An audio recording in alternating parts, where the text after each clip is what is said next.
What can an automobile manufacturer do to help alleviate the greenhouse effect? How much individual mobility can our civilization sustain? Where will the electricity come from that will power the cars we are developing today? What will the energy sources of the future be? What challenges must we face today if we want to make the transition to renewable energy? Here at Audi, these are issues that concern us greatly.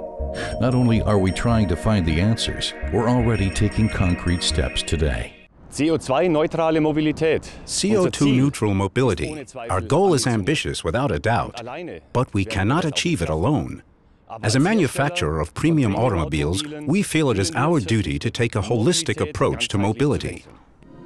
Renewable energy refers to energy produced from sources that either renew themselves relatively quickly or which can be exploited without being depleted, like wind energy, for example. In 10 years' time, nearly 50% of our households will be using energy from renewable sources. Audi is pursuing this goal and will deliver pioneering impulses in the network world of the 21st century. Electric vehicles will run on electricity produced from regenerative sources, like wind energy produced in the North Sea. In the future, Audi will be involved in the construction of wind turbines here. 1 minute of strong wind here can provide enough power for 300 kilometers of CO2-free travel in our Audi A1 e-tron. The problem will be to find ways to store the energy produced using unreliable resources like solar and wind power. Climate change and the scarcity of resources are forcing us to turn to renewable energy. Wind will play a leading role because it's the most cost-effective form. Its main problem is that it's unreliable. Sometimes the wind just doesn't blow. That's why we have to store the energy in the power grid. But the power grid has a very limited storage capacity. The gas distribution network possesses the largest storage capacity in Germany. So it's only logical that we couple the power and gas networks. This solution is of special interest to us. It's adaptable enough to potentially enable us to fulfill 100% of our energy needs using renewable energy. This vision is not so far from becoming reality. The first test lab for converting wind to methane has been built in Wertel. We will feed the electricity into this facility and turn it into synthetic natural gas. In the first step, water will be broken down into hydrogen and oxygen. In the second step, the hydrogen and CO2 will be converted into synthetic natural gas. This gas will then be stored in the gas distribution network, where we can do a lot of things with it, like drive a vehicle very long distances. Here, once again, the path from wind to e-gas. The origin of our energy is the wind from the North Sea.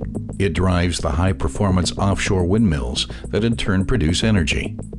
The electricity is then stored in the power grid and distributed.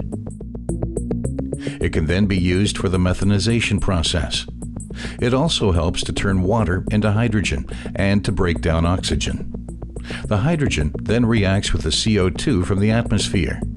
The e-gas produced can then be fed into the e-gas network and stored.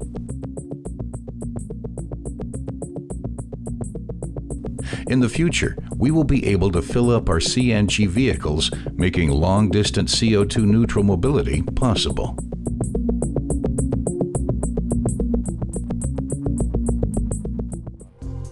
Audi is currently in the concept phase for the construction of a large solar fuel facility, capable of producing about 300 times more gas than the small test lab.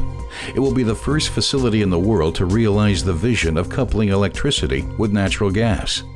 In addition to offering electric vehicles that deliver short-range mobility free of CO2 emissions, Audi will also expand its portfolio to include natural gas-powered vehicles.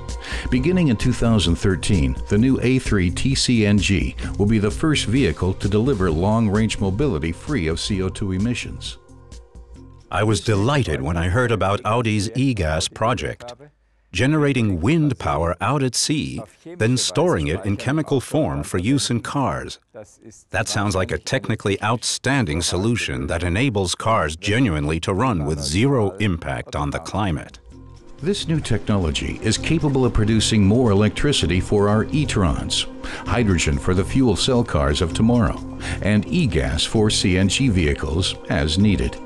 And this also enables us to react flexibly to developments as they occur. So the electricity produced from the North Sea windmills will not only be used in the production of e-gas, but also to directly power our e-trons. Wir produzieren klimafreundliche Kraftstoffe. We are producing climate-friendly fuels. And a key aspect for me personally, we are fostering a culture within our company that systematically places sustainability at the fore. That is what Audi Balanced Mobility stands for. Dafür steht Audi Balanced Mobility. Soon we'll be able to fuel our cars with CO2 that otherwise would have ended up in the atmosphere. That doesn't clean up the atmosphere, but at least it doesn't contribute more pollution. Audi is facing the challenge.